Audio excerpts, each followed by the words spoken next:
Qardaş saralan rəng və qurban bu nə yerdir?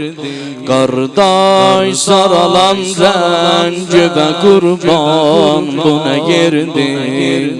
Yandırma məni eyləmə əfqan bu nə yerdir?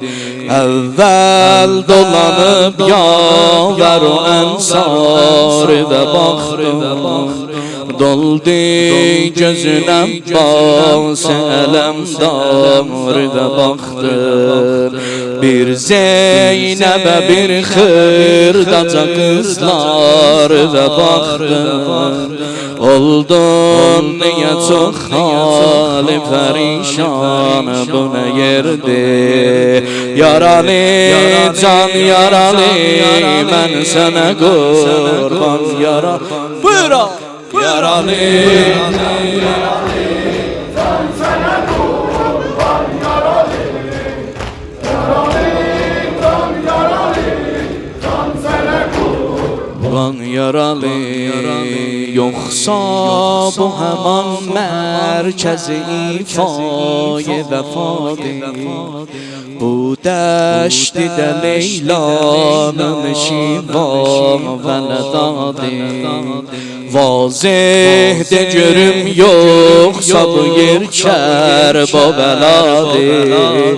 Əkbər olacaq qavninə qəltan bu nə yerdir? Yaralı can yaralı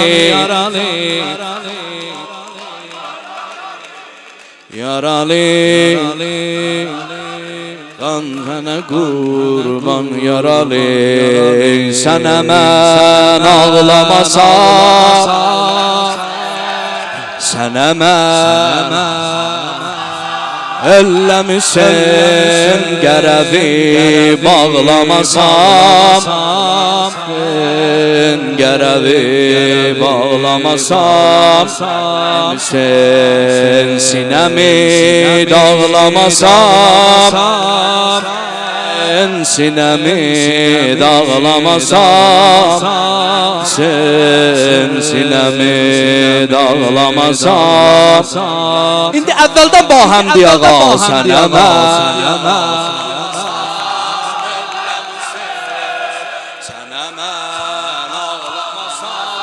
elləmisən sinəmi dağlamasam,